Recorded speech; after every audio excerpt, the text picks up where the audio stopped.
Jade, ma star, comment Oui. vas-tu? Ça va et toi? Oui, ça va super. Trop contente que tu sois là. Bah, merci de m'avoir invitée. J'adore ta vibe. Bah, Non, mais merci. je dois le dire. Non, mais je dois le dire parce que je suis passée dans ton média. On va parler de ton média. Je t'ai trouvé grave drôle. Je sais pas, je sais, l'entrepreneuriat, c'est dur et tout. Et je sais pas, je trouve que t'as un truc de fraîcheur et tout dans ta façon de Ça parler me aux touche. gens. J'en ai déjà parlé avec un de mes potes. Moi, j'aime qu'on dise de moi que je suis drôle. Lui, il aime Bah qu'on dise ouais. de lui qu'il est intelligent.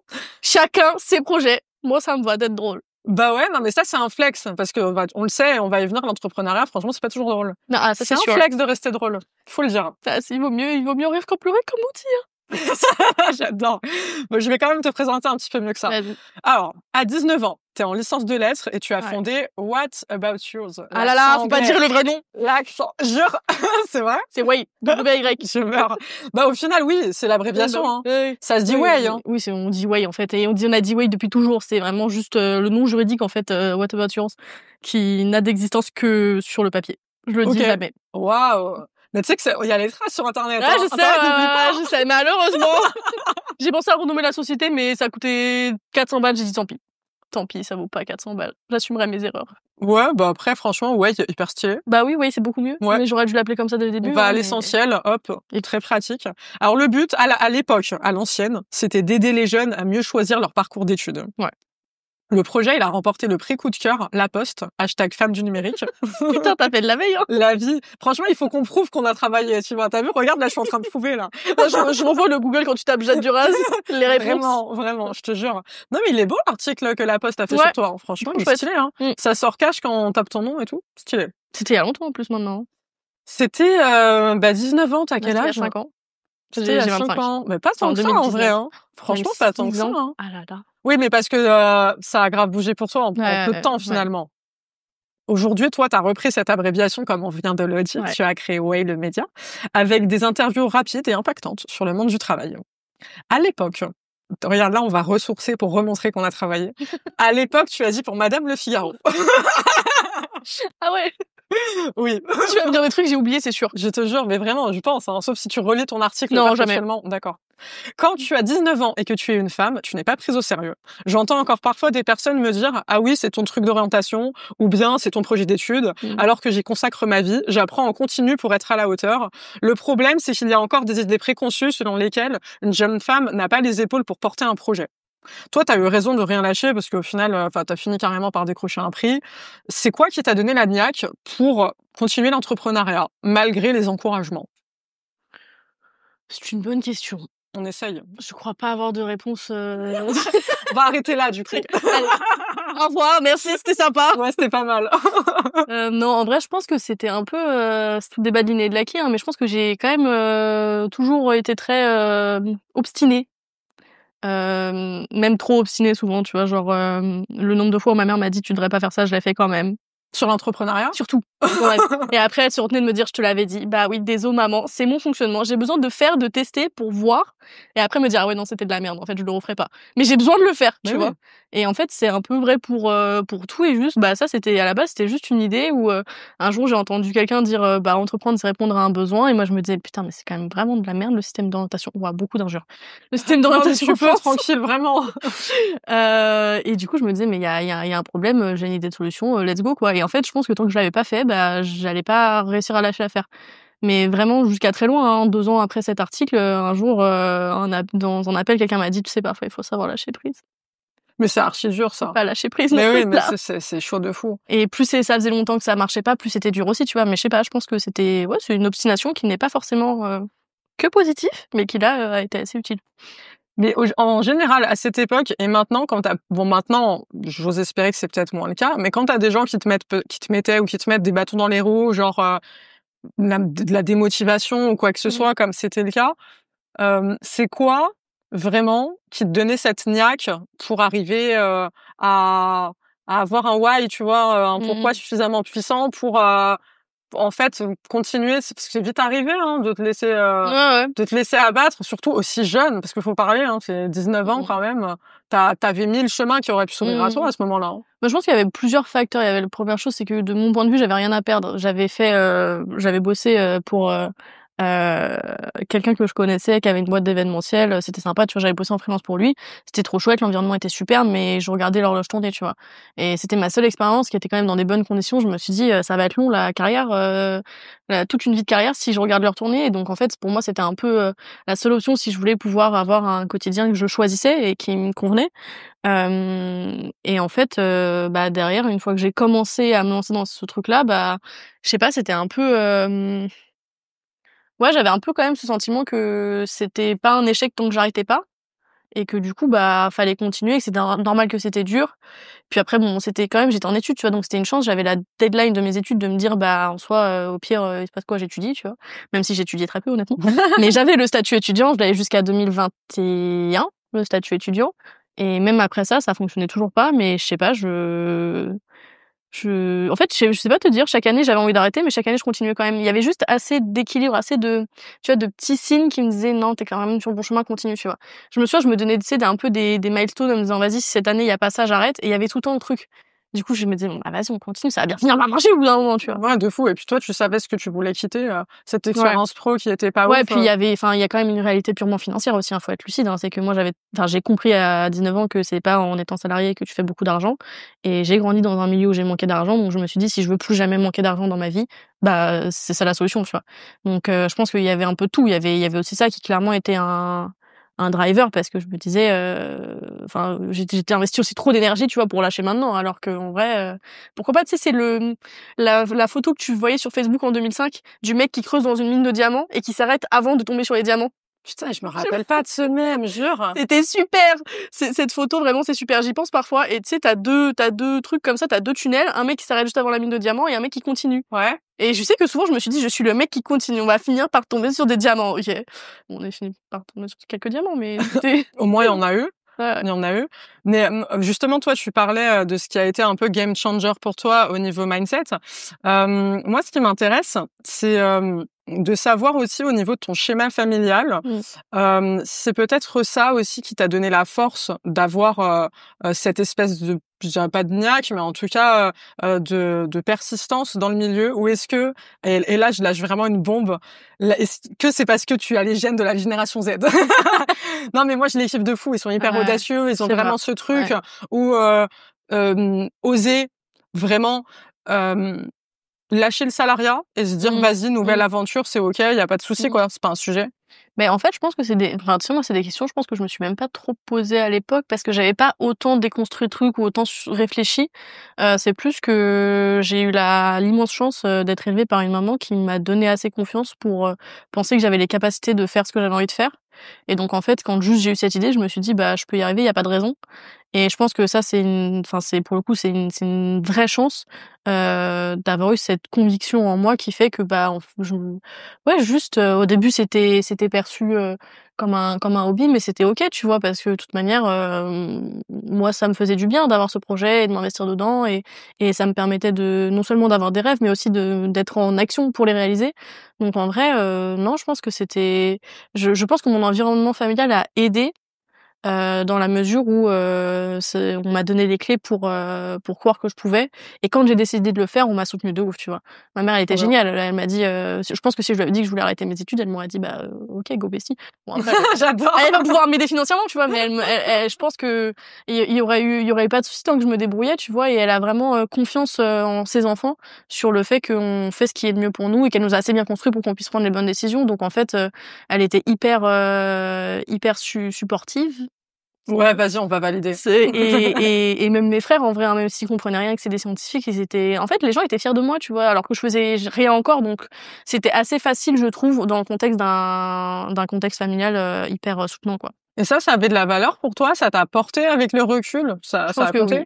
Je pense que oui, parce que quand même, à mon avis, si t'as ton environnement proche, en vrai, que ce soit ta famille, tes amis ou quoi, qui croient pas du tout en toi et qui passent leur temps à te dire c'est quand que tu trouves un vrai travail. Tu vois, je pense que c'est un peu pesant quand même. Et moi, j'ai jamais eu ça. J'ai vraiment, ils ont tous toujours beaucoup cru en moi.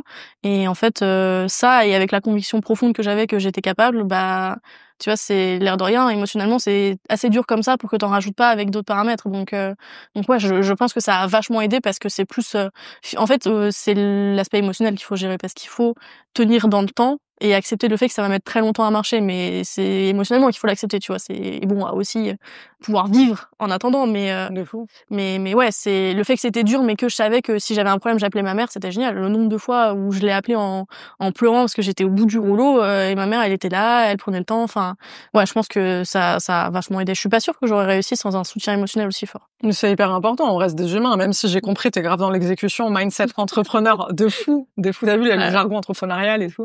Mais tu viens de dire un truc hyper intéressant et je te remercie de faire mes transitions, j'apprécie beaucoup le geste. C'est que ça met parfois du temps et souvent du temps à démarrer financièrement. Ouais. Donc, transition, faites, mindset. Donc, t'as un podcast qui s'appelle Road to 1 Million. Paf. Et dedans, tu dis, j'ai créé Way il y a 5 ans et j'en vis depuis 1 an. Ouais. Tu décris très bien donc à quel point c'est dur pour les entrepreneurs d'arriver à vivre de ce qu'ils font et à quel point il faut s'accrocher. Et t'es hyper transparente là-dessus. Moralement, toi, tu t'es senti comment pendant toutes ces années où tu te donnes corps et âme pour ta boîte et financièrement, tu vois que ça suffit pas? Ouais. Après, je pense qu'il y a beaucoup de je me suis sentie mal, extrêmement mal, hein, évidemment, et je pense que j'ai beaucoup de séquelles encore de la précarité choisie. Ce qui est un vrai paradoxe, tu vois, parce que c'était une précarité en partie subie, mais en partie choisie aussi, parce que j'avais décidé de réinvestir tout l'argent que j'étais capable de faire dans un projet, tu vois, alors que j'aurais pu juste être une étudiante qui vivait décemment ou même bien, tu vois, parce que j'avais des bourses, je travaillais et tout, et je me disais, enfin, bien sûr qu'il y a eu beaucoup de moments où je me disais mais pourquoi je fais ça en fait, pourquoi je fais autant de sacrifices alors que j'ai aucune certitude que ça va payer un jour. Oui, c'est très très dur émotionnellement de tenir dans le temps et d'accepter que tu te prives à court terme pour un potentiel gain de long terme que tu verras peut-être jamais. Donc Parce que c'était ça, t'étais dans la privation, t'étais dans le sacrifice. Ah oui, clairement, mais vraiment, hein, parce que j'avais un appart à Paris, je faisais hyper gaffe à tout ce que je dépensais, j'allais pas dans... Après, c'est ça le truc aussi, c'est que j'ai grandi dans une famille où aller au cinéma, au restaurant et tout, c'était pas un truc normal. Donc en fait, c'était pas un sacrifice comme quelqu'un qui a connu un autre lifestyle, tu vois, qui a eu l'habitude de pouvoir sortir, acheter ce qu'il voulait sans trop réfléchir. Moi, ça a jamais été mon cas, donc en fait, c'était pas non plus, tu vois, le jour et la nuit en termes de mode de vie. Mais par contre, c'est vrai que je comptais vraiment chaque euro. Si j'allais dans un bar, j'allais prendre qu'une pinte, c'était une fois par mois et j'allais la boire très lentement, tu vois, pour que ça dure toute la soirée. Enfin, en fait, c'est un calcul continu et un stress continu, tu vois. Quand tu vas au restaurant, tu regardes tous les plats, tu regardes le moins cher qui va quand même te nourrir. Enfin, tu vois, c'est une charge mentale de ouf. Oui, et c'est extrêmement anxiogène quand en plus tu te donnes énormément en termes d'énergie dans ce que tu fais, tu vois. Je le vois maintenant rétrospectivement d'ailleurs où j'ai les moyens d'investir plus dans ma santé, tu vois, c'est des trucs cons, mais genre de payer un abonnement à la salle de sport. Je le fais que depuis cette année. Ou dans ton confort. Parce qu'avant, j'étais en mode 35 €, c'est une fortune, en fait. Je mange le mois entier avec 35 € quasiment. Donc, ouais, le fait de pouvoir investir dans ma santé, je pense que ça joue énormément dans le fait que je suis beaucoup plus heureuse maintenant. C'est pas juste une question financière, c'est que je sais que je peux acheter des légumes bio et aller à la salle de sport, tu vois. C'est ridicule, mais c'était pas mon mode de vie avant. Donc, ouais, je pense que ça rajoute au fait que c'est difficile parce que c'est déjà difficile psychologiquement et en soi, c'est un handicap supplémentaire, tu vois. Mais au final, c'est hyper intéressant tout ce que tu viens de dire, mais il y a vraiment la notion aussi de confort. C'est que toi, ça n'a pas été ta normalité d'être genre à pas regarder les prix, à t'accorder des plaisirs, etc. T'étais tout le temps là, genre à estimer si telle dépense était légitime. Oui, mais je le fais encore, hein. Ouais, En réalité, c'est que je le fais encore. ouais, c'est ce que j'allais te demander. Ouais. Ça part très difficilement ces trucs-là. En vrai, il y a, enfin, il y a un positif et un négatif, c'est que du coup, moi, j'ai été émerveillée de chaque évolution. Tu vois, c'est-à-dire que de pouvoir, je sais pas, payer 7 € un bubble tea, ce que je trouvais absolument affolant avant, bah maintenant, je suis contente de me dire, bah j'ai envie de ce bubble tea, je peux l'acheter, je peux le boire, tu vois. Ou à plus grosse échelle, d'acheter du matériel pro pour la société, d'acheter un Mac. Et j'avais jamais eu de Mac. J'en ai acheté un pour la première fois il y a 1 an. Je suis en mode, c'est incroyable. Ça coûte 1 000 € quand même, tu vois, c'est une somme. Enfin, je trouve ça fou qu'il y ait autant de gens qui en aient quand même. C'est énorme. Même en frais de société, c'était énorme. Et tu vois, il y a un paradoxe entre le fait que j'ai les moyens, mais j'estime quand même que l'argent doit être investi intelligemment et qu'il faut pas le flamber. Donc du coup, c'est vrai que j'ai toujours ça qui reste, mais moins quand même. Je vais aussi moins me prendre la tête sur ce que je mange quand je vais au restaurant, etc. Mais je pense que c'est des trucs qui vont jamais te quitter complètement, hein. Je le compare beaucoup avec mes amis qui ont jamais eu ces réflexions-là. Et en vrai, c'est une petite angoisse quand même latente qui reste, tu vois, même si elle est beaucoup moins importante qu'avant. Ouais, t'arrives à te raisonner sur, par exemple, on reprend l'exemple du PC, tu te dis: «Bon, de toute façon, c'est utile, c'est Ouais. pas une dépense, Oui, non, inconsidérée, vraiment, ou ouais. quoi». Mais est-ce que t'as les effets collatéraux de ce problème justement d'avoir du mal à investir et Ouais, d'avoir toujours oui. ce truc oppressant, qui est, souvent le manque de légitimité, le fait de pas se sentir à sa place, Mmh. le délire finalement? C'est un sujet que j'aborde beaucoup, généralement avec les gens que j'invite, dans cette rubrique et je trouve ça génial, c'est le transfuge de classe. Mmh. Parce que finalement, c'est ça. T'as ce truc où des fois tu te dis: «Ouais, je suis entrepreneur, mais quand même, c'est pas totalement mon monde, je suis pas totalement à ma place parce qu'à la base, je suis pas issue de ce milieu-là». Mmh. Alors c'est marrant parce que pas du tout. Je l'ai Mais dit ouais, d'ailleurs mais dans tu mon sais que ça, c'est podcast. marrant parce que Ouais. j'ai pas l'impression et c'est hyper Ouais. ambivalent et c'est Ouais, drôle. c'est vrai, non, j'ai jamais eu le syndrome de l'imposteur, mais même, quand j'avais 19 piges et que j'avais absolument rien fait de ma vie, hein, mais je l'ai jamais eu parce que je pense que j'ai quand même toujours eu, cette conviction de me dire: «Je bosse dur, donc ce que j'ai, je le mérite». Ouais, mais hyper pragmatique, Et en mais c'est fait, souvent décorrélé du pragmatisme, ce ah oui, genre oui, de complètement, ressenti, hein. hein. J'ai des angoisses, mais pas celle-là.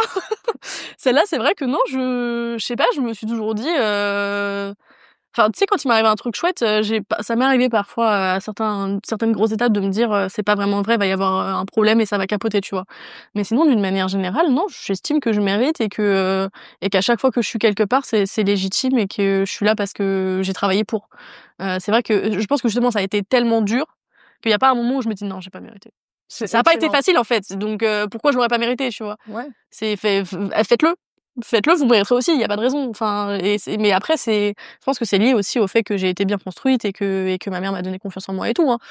C'est l'entourage, ouais, Ah ouais, c'est ce que vraiment. j'y pensais quand tu le disais. En fait, ça te forge et tu t'en imprègnes, mine de rien, sur ta Mmh. construction. Et Ouais, en fait, carrément. ça fait qu'aujourd'hui, tu t'imposes, tu t'affirmes, tu prends ta place et en fait, Mmh. tu sais que tu la mérites. Mmh. Et ça, c'est hyper sain. Mais même quand j'étais, tu vois, même au début, hein, quand, tu vois, ça m'est arrivé une fois, je viens c'était un concours de pitch, genre, et j'y suis allée avec mon mec et la personne qui nous accueille s'est adressée à mon mec en pensant que c'était lui qui gérait la boîte.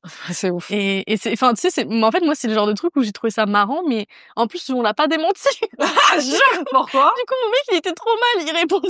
Moi, j'étais en mode: «Oui, tout à fait, oui». Ton mec, il a pas dit que Et c'était moi, toi? j'ai juste attendu qu'au moment du pitch, ce soit moi qui monte sur scène, tu C'est vois? drôle, Et très en fait, drôle. moi, je trouve ça plus cocasse. Je me dis pas, je suis pas légitime, je me dis: «C'est juste un gros connard». Ouais. Et puis, c'est senti très con quand c'est moi qui suis montée sur scène et voilà, enfin, c'est vrai que ça m'a jamais, ça m'a jamais ébranlé ce genre de truc. Je me suis toujours dit: «Je sais ce que je vaux et c'est les autres qui comptent, hein, finalement». Encore une fois, je suis obstinée, donc c'est pas incohérent. Et je meurs. Mais à l'époque, justement, tu avais dit au Figaro qu'en tant que meuf, tu sentais qu'il y avait Mmh. peut-être des barrières Mmh. supplémentaires.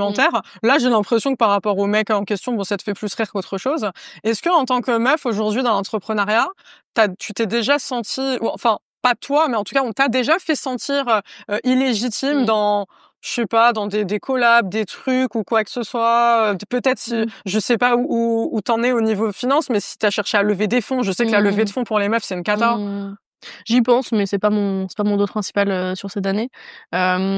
En fait, c'est compliqué, je trouve, d'identifier qu'est-ce qui fait que les gens te prennent moins au sérieux. Parce que moi, il y a mon identité, c'est d'être une femme, certes, mais d'être aussi jeune, globalement de m'habiller comme si je sortais du lycée, tu vois? Donc Mais c'est c'est trop bien, on se prend pas la tête, il y a des trucs j'adore. où Mais il y d'ailleurs, a des biais. c'est très drôle, hein, parce que d'ailleurs, quand j'ai commencé, je mettais des blazers et tout, tu vois? Et en fait, Mmh. c'est avec le temps, en me disant: «Bah, j'ai plus rien à prouver», que j'ai remis mes sweats parce qu'en fait, c'est ce que je préfère. Et c'est vrai que ouais, j'ai le sentiment quand même que femme jeune, ça fait beaucoup d'informations et d'une certaine manière, je peux comprendre pourquoi ça fait chelou à certaines personnes. Et c'est difficile à identifier, mais j'ai quand même la conviction que si j'étais un homme, il y a certaines portes qui se seraient plus ouvertes, et que c'était plus facile d'accepter un homme jeune qui entreprend. Je le compare aussi par rapport à mes potes, qui ont ma tranche d'âge, qui sont des hommes. Il y a des réflexions qu'on leur fait pas, il y a des questions qu'on leur pose pas. Genre, Genre moi, ça m'arrive encore qu'on me demande si c'est un projet d'études, hein. Heu ça me fait péter de rire, on est encore là. si seulement je payais pas d'impôts. Mais c'est vrai que, ouais, je pense quand même que en fait, c'est des réflexes, mais même de femmes certaines fois, mais parce que, on a moins l'habitude de voir des femmes dans ce genre de situation.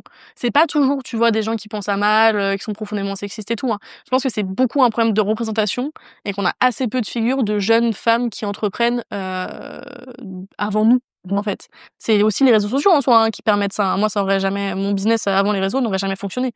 Donc tu vois, j'ai pas d'aigreur par rapport à ça, c'est pas un truc qui me travaille, tu vois? Je me dis juste, bah c'est normal aussi, c'est des schémas sociétaux qui évoluent, faut laisser le temps au temps, quoi. Mais j'ai l'impression de toute façon qu'en général, on se connaît pas depuis X temps non plus, mais j'ai l'impression que t'as pas d'aigreur quand je t'écoute, que t'es vachement dans dynamique positive, beaucoup de pragmatisme et beaucoup de recherche de solutions.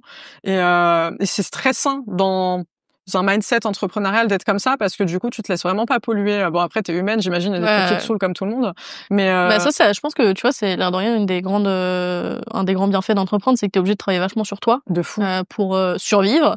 Et moi je sais qu'il y a plein de trucs comme ça qui m'ont aidé à tenir, tu vois. C'est con, mais la prière des alcooliques anonymes, elle est super. Jure, c'est quoi? C'est donnez-moi la force. Non, attends, à chaque fois j'oublie. Je vais mourir. C'est en gros, je vais le paraphraser, c'est, tu sais, reconnaître les choses que tu peux changer et accepter celles que tu peux pas changer et avoir la sagesse de faire la différence entre les deux. Ah putain, de fou. Et moi, à chaque fois qu'il y a une situation qui me tend, je me dis est-ce que je peux la changer? Et si je peux pas la changer, bah je passe à autre chose. Tu vois, et c'est un travail après continu, hein. T'éduques ton cerveau à faire ça. Et c'est vrai qu'à chaque fois, je me dis, ben en fait, tu vois, c'est con, mais je me suis fait péter à ma trottinette il y a 2 ans quand j'avais pas une thune. J'étais en mode, c'est 400 balles, comment je fais? J'avais envie de chouiner, et je me dis, bah voilà, bah je peux pas le changer en fait. Je vais pas le changer. Après, je descends dans la rue, je vais acheter du riz, je tombe sur un SDF qui a pas de chaussures, tu vois. Il faut relativiser. Non, mais de fou. Il faut relativiser, et c'est vrai que j'essaye de pas polluer mon cerveau en rabâchant des trucs que je peux pas changer, ça sert à rien, tu vois. Donc effectivement, je me concentre sur les choses que je peux changer et sur les aspects positifs. Non, mais d'accord, de fou. Tu vis plus sereinement comme ça. Oui, complètement. C'est la prière de la sérénité d'ailleurs, c'est ça que le nom. C'est la limite, tu m'as parlé des 4 accords Toltec et tout. Mais tu sais, c'est profond parce que finalement, tout part de là. Ce que tu arrives à construire dans tes collabs, ce que tu arrives à transmettre à tes équipes, etc. Si toi, t'arrives pas à être en paix avec toi-même et à gérer tes propres émotions, déjà, ça tourne plus derrière, quoi. Ah bah, ça, c'est sûr. Mais c'est ouf parce que bon, désolé, je sais que c'est relou de ramener à l'âge, mais t'es grave jeune et je trouve que tu dégages déjà tellement de maturité et de sagesse et c'est trop cool, quoi.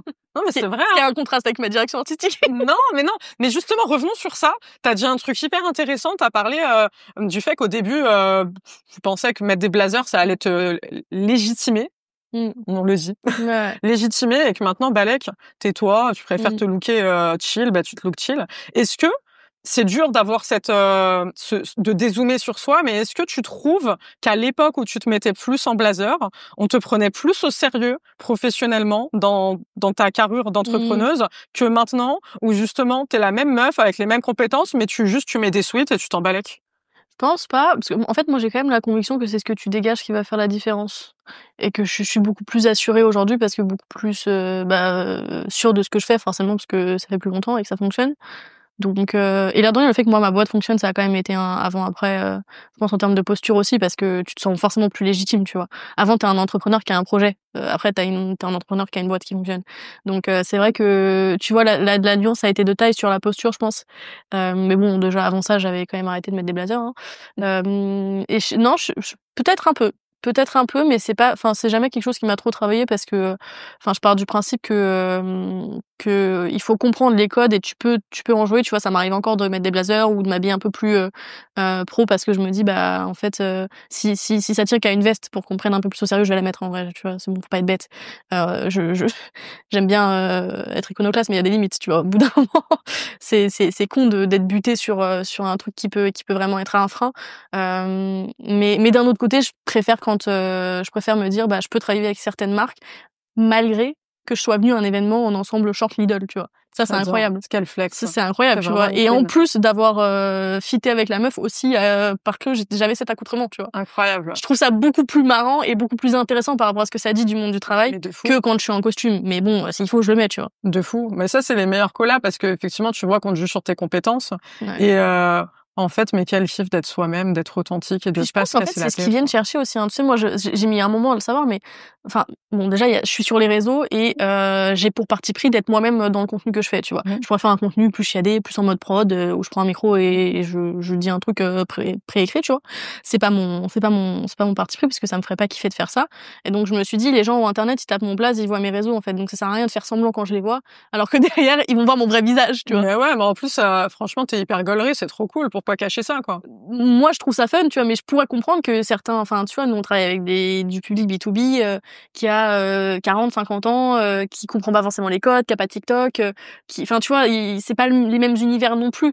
Donc je pourrais comprendre que qu'ils aient, et je pense qu'il y en a qui ont du mal à prendre au sérieux, parce que j'ai décidé de pas me changer pour que ça soit plus lisse. Mais après ça, c'est un parti pris fort. Choisir, c'est renoncer, et je pense que tu seras d'accord avec moi sur le fait que en fait, quand tu fais des choix comme ça, on peut même parler de, je sais pas, il y a des entreprises qui prennent même parti politiquement, etc. Tu sais que tu vas te fermer une partie de ton public et de tes clients et de tes prestats, tu l'acceptes, mais tu sais que du coup, tu vas attirer des clients que tu ressembles. Enfin, je sais pas si tu, consciemment ou inconsciemment, t'as conscience aussi de ça, je pense, non? Oui, carrément, parce que bon, j'ai fait assez de benchmark pour savoir qu'il y a des médias beaucoup plus lisses qui font plus d'argent, mais c'est pas mon... Ils font plus d'argent? Ouais. Bah oui, parce qu'ils font le contenu que le public B2B a envie de voir. C'est pas celui qui fonctionne mieux auprès de l'audience, mais c'est celui qui fonctionne pour la personne qui va signer le chèque. Ah, mais c'est ça, au final, le truc. Donc c'est de la compromission, tu vois. Moi, j'ai pas envie. J'ai pas envie parce que je sais pas, je trouve que c'est une forme d'honnêteté aussi vis-à-vis de l'audience, de produire un contenu qui est optimal. J'ai trop travaillé sur notre ligne édito pour qu'elle soit digeste et que ce soit l'information que la nouvelle génération a envie d'avoir. Ce serait nul de le dénaturer maintenant parce que c'est pas ce qui fait le plus sens pour la partie business, tu vois. Je préfère me dire qu'effectivement on va s'implanter sur le marché progressivement, et surtout c'est vrai que j'ai quand même la conviction qu'au fond on a raison, même si c'est plus dur de les convaincre, parce que les résultats sont mieux. De fou. Les perfs sont mieux, l'interprétation du message est mieux, il a mieux pénétré, la personne a mieux reçu l'information.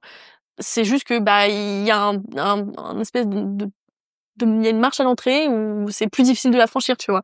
Mais dans le temps, je pense qu'on aura raison, donc. Mais justement, enfin, tu trouves pas que franchement, moi je trouve que c'est un non-sens. C'est un énorme non-sens, parce qu'en fait, t'as des boîtes qui sont prêtes à payer des boîtes qui sont vachement plus lisses et corpo, en sachant pertinemment que ça ne marche pas et que ça ne marchera pas. Alors qu'en fait, genre, l'audience, elle est chez toi, et en fait, ça traduit, je pense, tu me diras si c'est ton analyse aussi, moi je pense franchement un petit problème d'ego, un petit manque de capacité à se remettre en question, et en fait à se dire je suis plus à la page, rien que dire je suis plus à la page, ça veut dire que t'es plus à la page, je suis plus à la page, maintenant c'est ça l'avenir, c'est ça que les gens ont envie de voir, il faut leur faire confiance à eux. Mais je suis désolée, c'est complètement con de donner ta thune à des trucs qui certes correspondent à une image lisse, mais ça va pas marcher, c'est débile. Mais tu sais, je pense que c'est un biais humain très, enfin, au fond, assez normal. C'est que, tu vois, ça va être une personne qui bosse dans un groupe et qui a pas envie de se mouiller trop, parce que si ça se passe mal, après, c'est sur elle que ça va retomber, tu vois. C'est pour cette raison que KPMG est un cabinet qui fonctionne aussi bien malgré qu'il a une mauvaise réputation dans la partie B2C, tu vois. C'est parce qu'en fait, on sait qu'on va jamais se faire taper sur les doigts parce qu'on a fait appel à KPMG. Et en vrai, je pense que c'est des publics qui n'ont pas forcément envie de prendre le risque et de faire un contenu qui est différent, même s'il y a des chances qu'il marche mieux. Tu sais, c'est un facteur, c'est un calcul bénéfice-risque, où ils estiment que ça vaut pas le coup parce qu'ils peuvent faire un truc lisse qui va avoir des performances satisfaisantes, tu vois.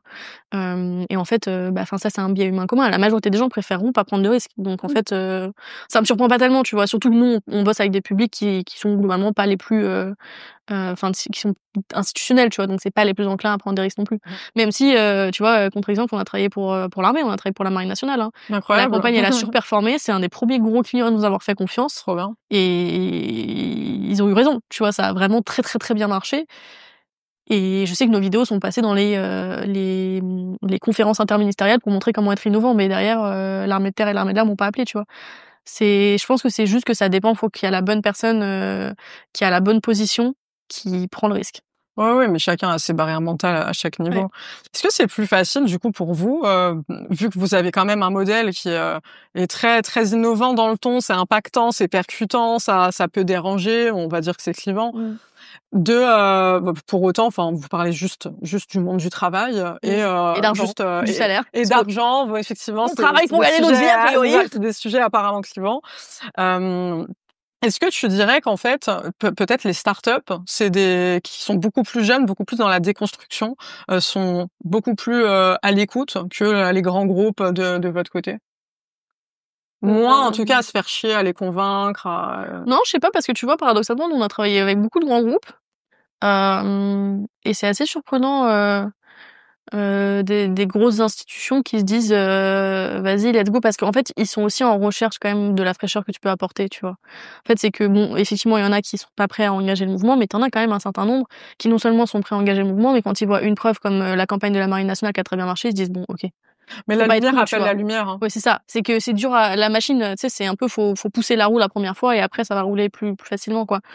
Quitter l'inertie, c'est toujours un effort, mais après une fois que t'as un bon use case, qui a très bien marché, C'est ils ça. se disent: «Bon, bah, vas-y», et puis il y a un effet boule de neige, hein, aussi du fait qu'on a des gros noms avec qui on a travaillé, donc ils se disent: «Ah oui, lui aussi, ah bon, bah, faut le faire aussi», tu vois? Donc non, pour les grands comptes, j'ai quand même l'impression qu'ils ont tendance à vraiment essayer et surtout à avoir le recul et les moyens de se dire: «Nous, on n'a pas forcément toutes les notions, donc on va faire confiance à quelqu'un qui connaît mieux, les enjeux». C'est cool, c'est une forme d'humilité de leur côté, du coup. En vrai, ouais, tu vois, franchement, Tu fais un pas de côté, tu dis: «Bon, je suis pas expert, eux, ils savent mieux que moi, OK, c'est pas vrai go, pour quoi». tous, mais c'est en tout cas, c'est vrai pour tous ceux avec qui on travaille pour la peine. Et franchement, même quand on travaille pas forcément avec, mais juste j'ai des échanges, j'ai pas trop le sentiment, tu vois, qu'ils ont ce côté, bah, que tu pourrais, prêter à l'ancienne génération, même si ça y est, ils ont pas 80 ans, mais un peu boomer réac, tu vois, en mode: «Non mais c'est un TikTok, je comprends pas, machin». Non, c'est vraiment, tu vois, c'est toujours des gens curieux. Bon, après tu me diras, ils me répondraient pas sinon, mais ils sont curieux, ils essayent de comprendre, tu vois? Enfin vraiment, moi je trouve que c'est assez constructif et que c'est cool, tu vois? C'est un échange aussi intergénérationnel en soi sur des compétences qui sont différentes Mmh et mh. puis en soi, on bosse avec des gens qui ont pas si loin de mon âge, hein, aussi souvent, hein, c'est entre C'est 30 et beaucoup trop plus, tu drôle. vois? Mais non, je trouve que les grands groupes, justement, au contraire, essayent de faire preuve de beaucoup de flexibilité parce qu'ils ont compris qu'ils avaient pas le choix. Mmh. S'ils veulent continuer à être viables dans le temps et renouveler leurs effectifs avec des jeunes, quoi. Ouais, complètement, l'adaptation. Ouais. Et qu'est-ce qui a fait que, après, 5 ans, à un peu à ramer quand tu as créé ta boîte et cetera, j'entends le reniflage.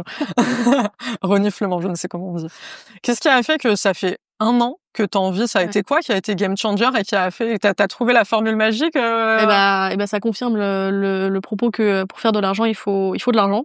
C'est qu'on a reçu une subvention de la région Île-de-France.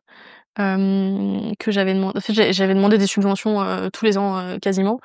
Beaucoup, 3 fois, j'ai demandé la subvention émergence du ministère de la Culture pour les médias émergents, qui m'ont dit: «Pas du tout ma belle, tu n'es pas un média, tu fais de la vidéo». On a fait de l'écrit, bref, long story short, ils voulaient pas de nous. Et en fait, on m'a parlé d'une subvention pour, le truc, c'était genre l'orientation tout au long de la vie, tu vois? Donc c'est mathématique a priori.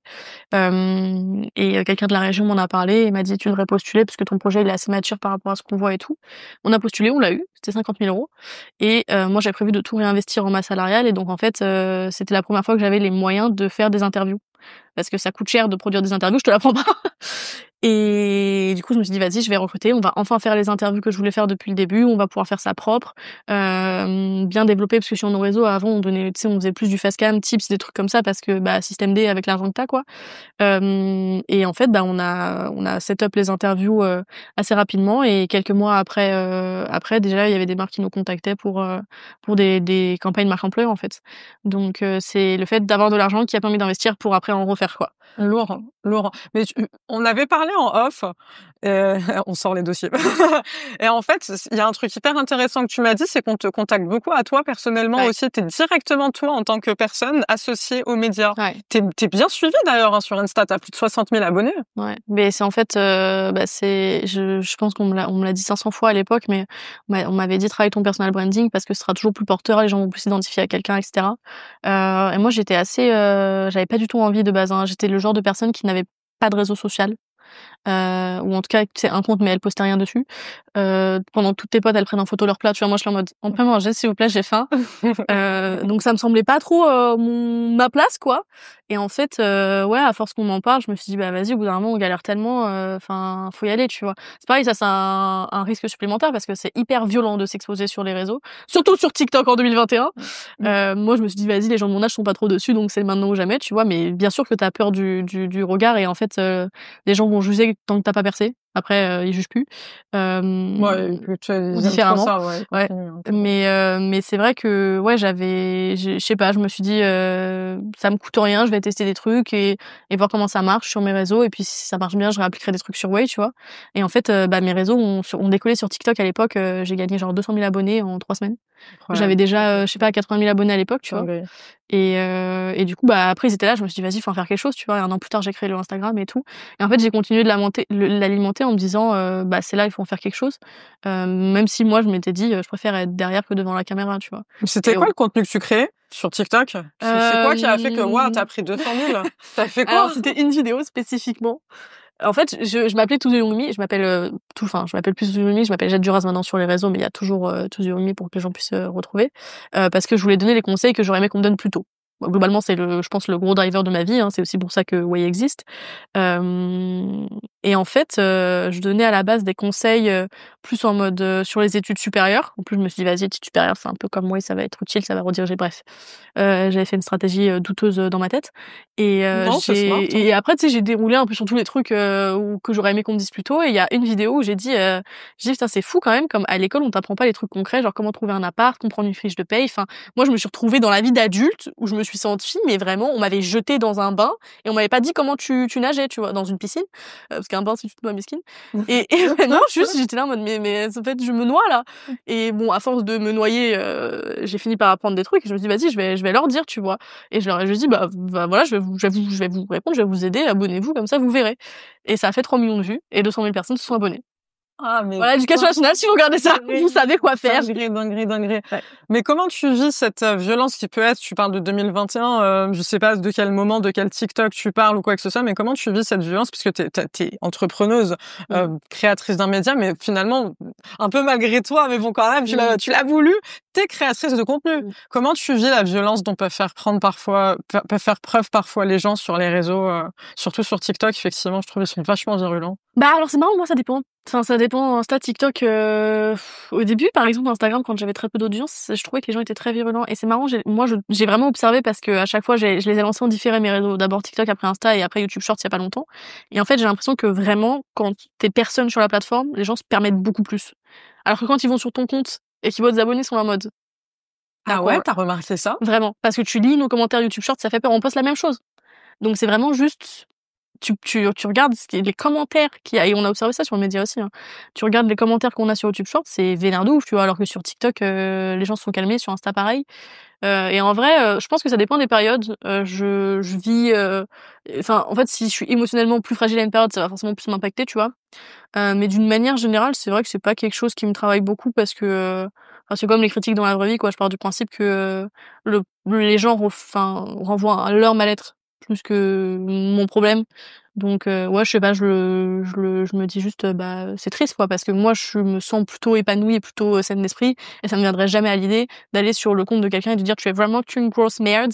Donc je me dis putain, ça doit être terrible quand même pour qu'ils prennent le temps de le faire, tu vois. Et pire encore, ceux qu'on voit des DM, je me dis t'imagines le niveau de zinzinerie pour qu'ils disent il faut vraiment que je lui dise que c'est une grosse pute. Il faut que je lui envoie un DM. T'en as qui t'écrivent un message privé pour t'insulter? C'est rare, mais ça arrive, Ils te tu disent vois. quoi? Bah non, mais des trucs divers et variés, hein. Là le dernier en date, attends, bah c'est très marrant parce que j'ai repost une vidéo que j'avais fait l'an dernier où je testais une astuce d'une américaine qui a dit qu'il fallait manger un concombre quand t'étais en gueule de bois. Moi, j'avais des gueules de bois hardcore à l'époque, je me suis dit vas-y, je teste en fait, on sait jamais. Ça marche? Et bah figure-toi que oui, et qu'en plus tout le monde était en mode il faut juste hydrater, je m'hydrate, d'accord, je me suis toujours hydratée, mais les concombres c'est mieux. Bref, et quelqu'un qui répond du coup à la story que j'avais mis, tu sais, en ripostant la vidéo, et qui dit moi je te conseille de le sucer, ça restera ta meilleure chose de l'année 2025. Waouh, mais ça va pas la tête, c'est incroyable. Bien, merci beaucoup. C'est des ouf. Ça fait toujours plaisir. Et tu te dis quand même, il a pris le temps quoi. Ils ont rien à foutre, hein. Il s'est dit il faut que je lui dise quoi, il faut qu'elle sache. Ouais. Et non, en vrai, ça m'impacte pas, tu vois, je suis là en mode, je trouve ça plus drôle. Parfois, avec des potes, on regarde les DM et puis on rigole bien au final, tu vois. Et franchement, je pense que c'est aussi une question de quantité. Moi, c'est pas si hardcore. J'ai des copines où vraiment c'est violent. Mais après, tu parles en termes de quantité, hein. Ouais. Ben tu sais quoi, c'est intéressant que tu en parles comme ça parce que c'est pas forcément proportionnel. Moi, des fois, j'ai des potes, ils restent bloqués parce que moi, je suis beaucoup comme toi, hein, j'en ai rien à foutre, mais ils restent bloqués. Ils en ont un parmi 500 commentaires des créatrices de contenu, parmi 500 commentaires bienveillants. Et elles vont bloquer dessus, mais faire une fixette, quoi. On a ce truc hein, d'aller plus vers le négatif que le positif. Bah, il va plus t'impacter émotionnellement, effectivement, mais c'est vrai que bah c'est pareil. Enfin, toi, comment tu construis aussi ton mindset en soi, à te concentrer sur le positif plutôt que le négatif, ce qui est contre-intuitif par rapport au fonctionnement cérébral humain. Donc c'est faire l'effort de te dire ok, non, je vais me concentrer sur le positif, même si le négatif t'a impacté, que ça a pu te blesser et tout, tu vois. Mais je pense que c'est aussi lié à quel point ça t'ébranle, à ta confiance en toi et tout, parce qu'en réalité, quand tu sais que tu fais pas de la merde et que tu essayes d'être quelqu'un de bien et de constructif, bah en fait tu t'en fous, tu vois. Et puis ce genre de truc, c'est juste des vieux misogynes, en vrai tu t'en bats les couilles. mais je suis tellement d'accord avec toi. Paix à leur âme, leur vie triste, Ils de sans embrassent. saveur. Non, mais vraiment, complètement. Ma star, on va parler de santé mentale. Ça te va? Oui, allons-y. Let's go. On a 65% des entrepreneurs qui déclarent avoir des difficultés à concilier vie professionnelle et vie personnelle. 71% estiment que leurs journées sont assez, voire très stressantes. Et 58% d'entre eux montrent des signes de détresse psychologique. Ça, c'est des chiffres qui viennent d'IFOP. Est-ce que c'est des chiffres qui te parlent ou qui t'ont parlé? Ouais, ça me surprend pas en tout cas. Mais en fait, c'est assez cohérent parce que entreprendre, c'est te mettre dans une zone d'inconfort continu. C'est-à-dire que le concept même pour lancer un projet, c'est de sortir de ta zone de confort. Et quand le projet marche, si tu veux qu'il continue à avoir de la croissance, tu dois encore sortir de cette zone de confort que tu as réussi à étendre. Donc en fait, être hors de ta zone de confort, c'est déstabilisant, c'est insécurisant, c'est anxiogène, tu vois. C'est pas, enfin, c'est assez cohérent. Et je pense que c'est vrai pour tous les gens en soi qui sortent de leur zone de confort, pas seulement les entrepreneurs. Ah oui, non, mais c'est méga anxiogène, hein, je suis hyper d'accord avec toi. Mais du coup, toi, enfin, finalement, l'équilibre vie pro, vie perso, t'estimes qu'en tant qu'entrepreneur, t'arrives à l'avoir aujourd'hui? T'arrives à avoir du temps pour toi, à compartimenter un peu toute l'investissement mental que tu mets dans ta boîte? Parce qu'on connaît, hein, le sujet du droit à la déconnexion pour les salariés. Nous, on n'en a pas du tout, hein. Et c'est hyper chaud parce que du coup, t'as tout le temps des onglets ouverts dans ta tête, t'as plein de choses à penser. T'arrives à déconnecter pour de vrai, en vrai? Je pense que ouais, quand même, tu vois, là, je suis partie une semaine en vacances à Noël, j'ai pas pensé au taf, j'étais bien, j'étais comme ça, j'ai dormi 10 heures par nuit, OK. non, en vrai, et c'est vrai que c'est un truc sur lequel j'avais beaucoup travaillé dès le début, c'est à développer un espèce de bouton, on-off et me dire quand je suis chez moi, je suis chez moi. Bon, même si je télétravaille parfois, mais tu vois, quand j'arrête de taffer, j'arrête de taffer. Et bon, après, je pense qu'il y a des choses qui le facilitent, tu vois? Typiquement, le fait d'être en couple, déjà d'avoir quelqu'un, qui m'attend le soir, ça joue, tu vois? Parce que tu te dis: «Bah, tu as une raison de rentrer et de pas retarder ou en tout cas, tu as une raison d'arrêter de travailler». Ça t'aide à avoir un équilibre où ça peut être, tu vois, des amis très proches. Moi, par exemple, mon parti pris, c'est aussi d'accepter le fait qu'il y a un chevauchement entre ma vie perso et ma vie pro. Je pense que notre génération, d'ailleurs, tend plus à avoir, plus qu'un équilibre, parfois à avoir un alignement et ça peut être, le fait d'avoir, un chevauchement entre les 2. Par exemple, moi, mes amis viennent très souvent au bureau. L'équipe les adore. Ils les réclament quand ils viennent pas. Et en fait, j'ai de la chance aussi d'avoir un entourage qui s'adapte, tu vois, quelque part. C'est qu'ils savent que s'ils veulent me voir, en vrai, il faut venir au bureau. Ou alors faut s'organiser, enfin, tu vois, mais il y a peu de chances qu'ils arrivent à me voir si je suis pas au bureau.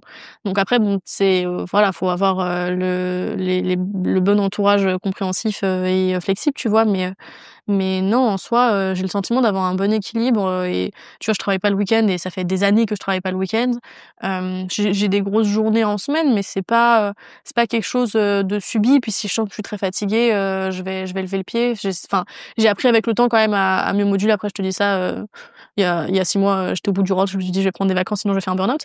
Mais non, ça reste un équilibre continu, tu vois, qu'il faut que tu arrives à prendre, et que tu prennes pas pour acquis surtout. Parce que sinon tu vas continuer à, Complètement. tu sais, moi, j'avais quand même la tendance à me dire: «Vas-y, je peux toujours faire plus», jusqu'à un moment où en fait, tu fais tellement que tu as l'impression que tu vas exploser, quoi. Mais c'est hyper classique et finalement, même quand tu as du temps libre, tu passes pas du temps de qualité avec tes Ouais, proches. Donc toi, aujourd'hui, tu arrives à un step où non, quand tu coupes, mais tu coupes et c'est en stylé. fait, tu sais quoi? Je pense que c'est surtout les limites de mon propre corps, hein. C'est que je fais beaucoup d'anxiété et du coup, si j'arrête pas de travailler assez tôt avant l'heure où je vais me coucher, je dors pas.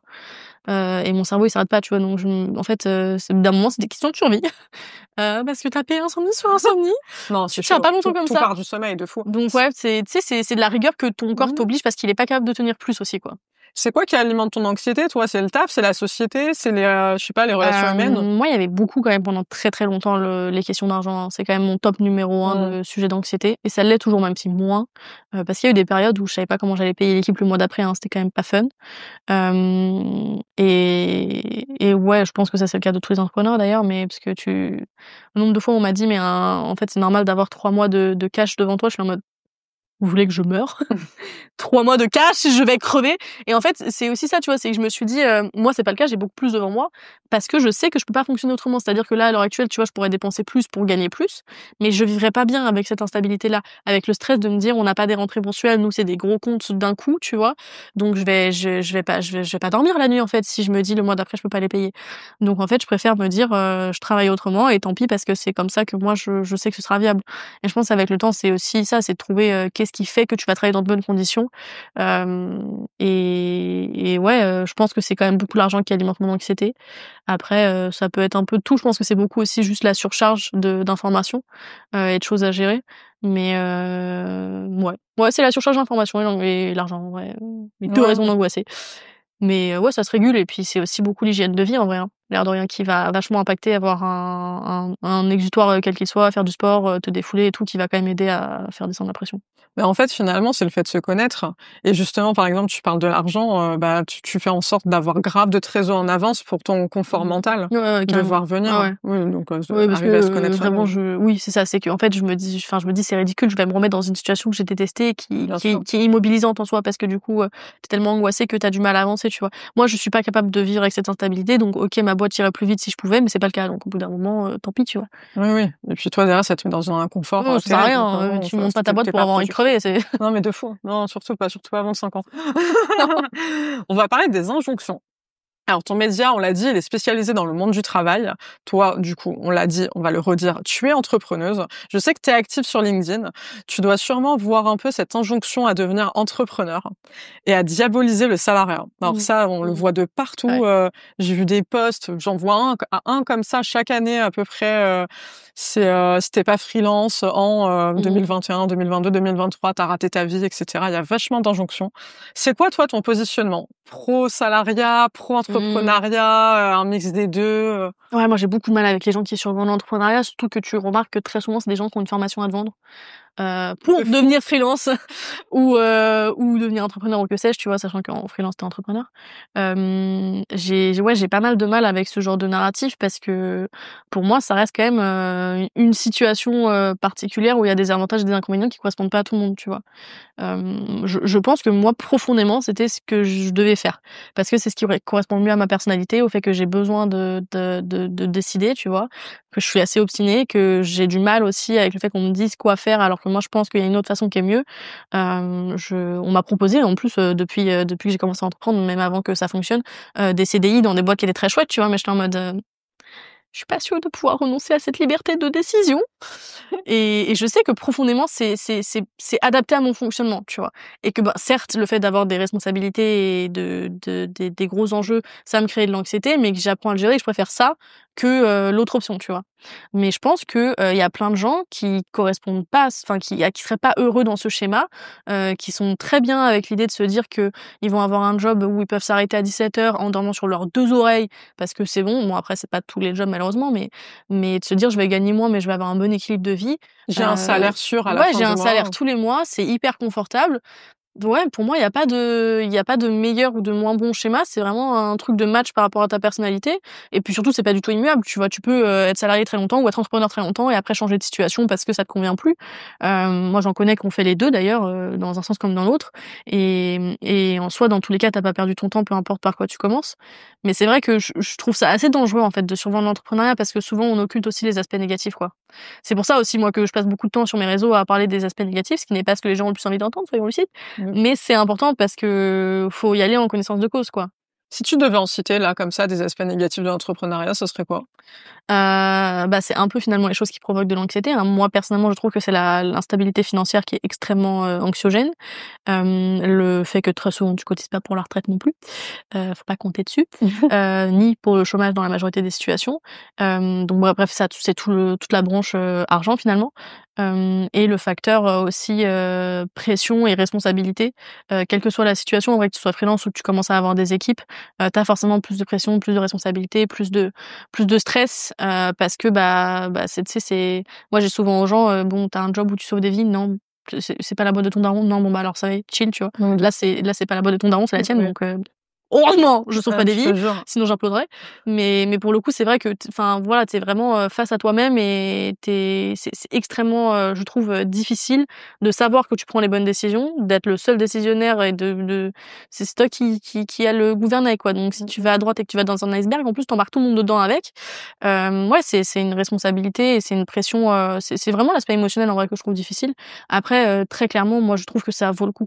Surtout, à partir du moment où ça commence à marcher, ça vaut le coup. J'estime que mon mode de vie, particulièrement moi dans mon industrie que je trouve être une industrie chouette, je serais culottée de me plaindre, tu vois.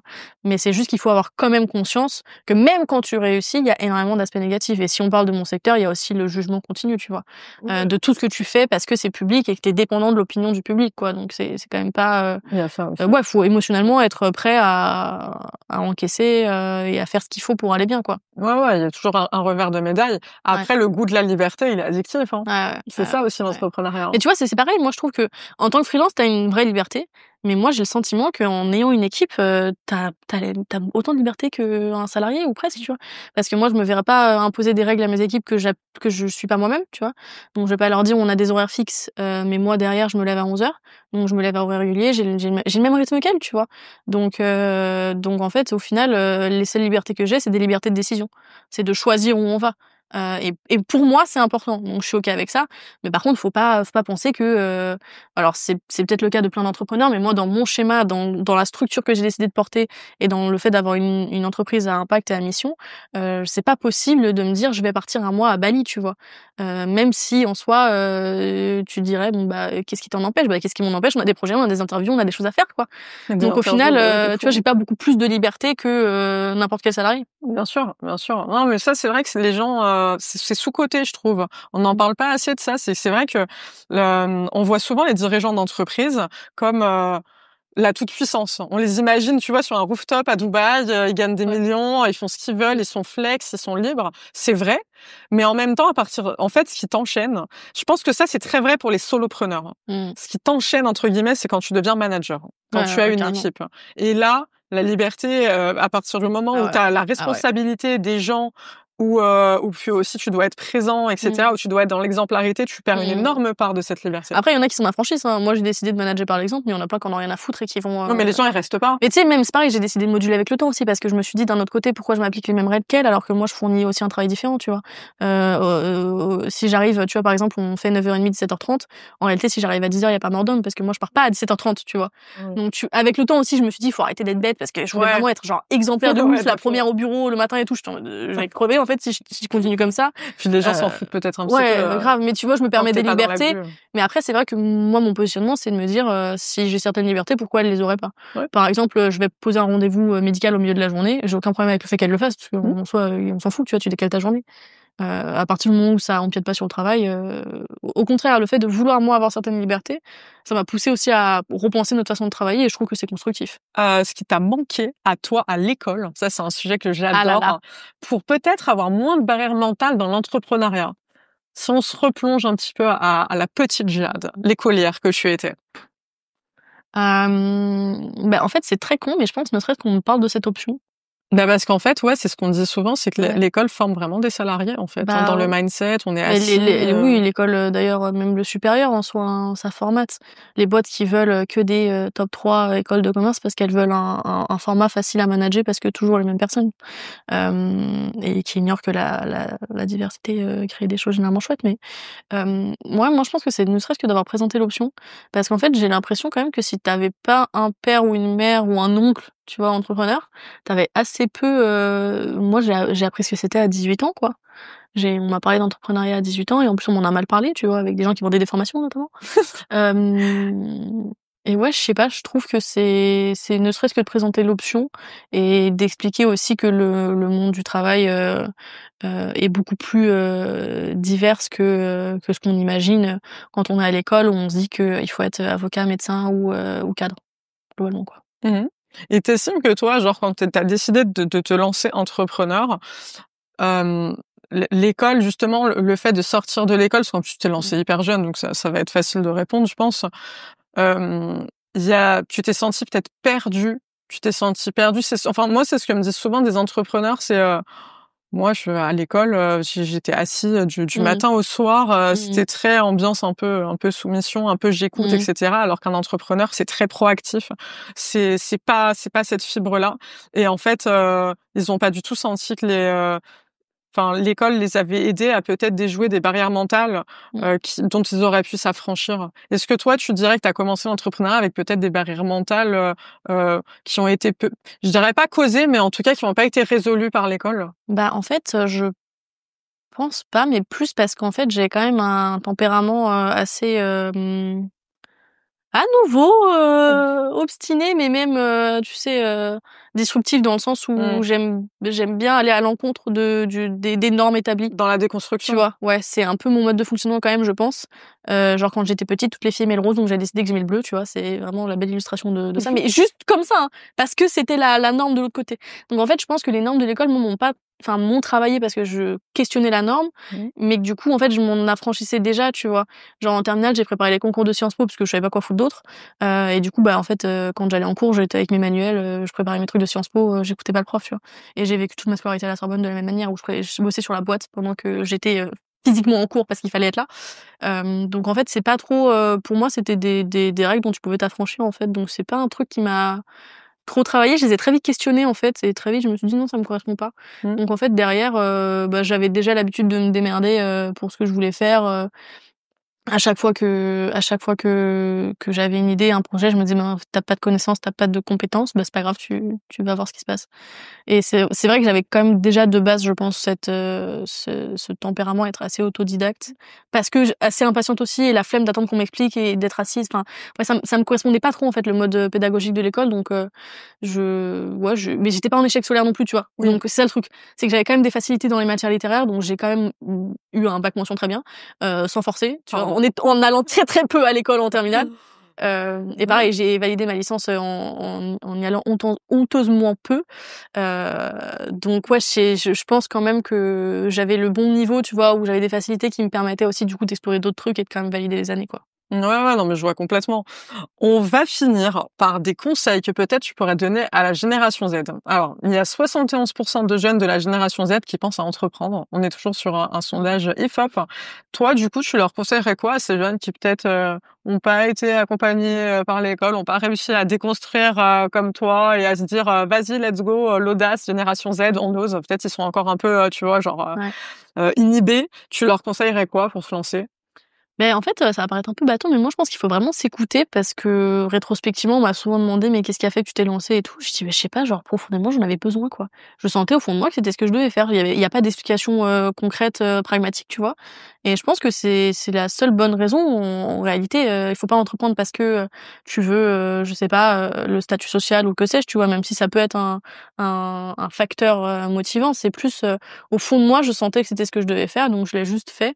Et à mon avis, si tu suis ton instinct et que tu travailles dur, il y a pas de raison que ça se passe mal. Mais quand même réfléchir à pourquoi t'entreprends et est-ce que c'est pour les bonnes raisons, ça peut pas faire de mal. Sachant que les bonnes raisons, il y a pas de jugement, hein. L'argent est une bonne raison en soi, c'est juste que faut être OK et aligné avec le fait que c'est une raison assez importante pour que tu tiennes dans le temps. Moi, c'est plus ça quand même, c'est te backuper, tu vois, pas te mettre dans des situations non plus où tu vas être en galère extrême, avoir un plan B. Moi, c'est aussi mon tempérament, je suis beaucoup dans la planification, donc j'avais un plan B, un plan W, J'adore. je savais ce qui se passait, tu vois, peu importe, dès qu'il y a une situation, je me dis: «OK, c'est quoi le worst case scénario? OK, bon, bah, c'est pas si pire, bah, allons-y, quoi». Et c'est vrai que je trouve que ça fonctionne bien comme réflexion pour tout. Tu te dis: «Au pire des cas, qu'est-ce qui se passe? Et si c'est pas si pire, bah, vas-y». Mais alors, tu viens de dire un truc quand même qui est hyper intéressant parmi tout ce que tu as dit, c'est qu'il faut aussi savoir pourquoi on fait les choses. Mmh. Toi, finalement, je te l'ai même pas demandé, mais c'est quoi ton why avec ce média qui est Mmh. spécialisé dans le monde du travail? Qu'est-ce que tu veux transmettre? C'est quoi qui t'anime? Bah, ça, c'est quand même tout le paradoxe, c'est que, à la fois j'ai personnellement envie, j'ai toujours eu envie d'être trancheuse de classe et de pouvoir, vivre une vie sans frustration financière et d'aider ma famille au passage. Mais je pense que j'aurais jamais pu, avoir un business qui ne faisait pas sens, qui n'avait pas d'impact sur les gens. Et ça a toujours été quand même ma motivation principale de me dire: «Je vais permettre à des jeunes qui ont vécu la même situation que moi de mieux la vivre». Et je pense que j'avais un peu le sentiment de réparer certaines choses en me disant que d'autres allaient pas le vivre, tu vois? Et c'est ce que je dis souvent, c'est que quand je reçois un message, ça m'est arrivé l'autre fois, une candidature pour une stagiaire de 3e qui m'a dit: «Bah, merci, ça nous aide de ouf parce qu'on nous demande de nous orienter de plus en plus tôt et tout». Je me dis: «Bah», moi ça me fait un câlin au cœur. Je me dis: «C'est trop bien», tu vois? Ça veut dire que ça a vraiment de l'impact. Et c'est vrai qu'on a tendance à l'oublier en plus parce que sur les réseaux, tu vois, c'est des chiffres et tout, tu es en train de te dire: «Vas-y, ça fait 10 000 vues, c'est nul», alors qu'en fait, c'est 10 000 personnes, c'est énorme. Tu peux avoir de l'impact sur les gens, c'est trop bien. Et je pense que c'est vraiment ça, moi, qui me motivait, c'était de me dire que ça allait, que ça allait aider, que ça allait vraiment, hem, Ouais, je pense réparer ma propre histoire en me disant d'autres personnes vont pas vivre les mêmes choses. Et c'est aussi ce qui m'a motivée sur mes réseaux, tu vois. Et aussi la raison pour laquelle je parle d'entrepreneuriat, parce que je pense que c'est important de se lancer en connaissance de cause. Je pense que moi c'était un facteur important et que l'argent c'était plus une conséquence, mais que j'étais pas prête à avoir un business à tout prix, parce que bon, enfin, un e-business, tu sais, où tu vends un truc, Dropshipping, je sais pas quoi. ouais, moi j'aurais pas trouvé qu'il y avait de sens à ça. Je me serais pas levée le matin. Ouais, pour moi ça aurait été creux, quoi. Mais je juge pas, hein, en soi. Si c'est pas creux pour toi, go, tu vois, y a pas de raison. Si tu sais que toi ça va te motiver assez, vas-y. C'est juste que moi j'ai du mal avec le fait qu'on présente que ça comme schéma, tu vois. Et je pense qu'on devrait entreprendre plutôt comme des figures de l'entrepreneuriat du genre Maud Caillot de Green God, tu vois. Je pense que c'est comme ça qu'on devrait entreprendre, en essayant d'avoir un impact positif sur la société. Mais bon, c'est mon opinion. Que les gens le fassent pas, c'est pas un souci, tu vois. Transmission, déconstruction, argent. Écoute, ça va être les maîtres mots de cette interview. Franchement, hyper passionnant. Merci, Girlboss. Franchement, Merci incroyable. Ça te va? On se fait un check de fin? Vas-y. Let's go. C'est pour ça, check le média. C'est pour ça, check le média.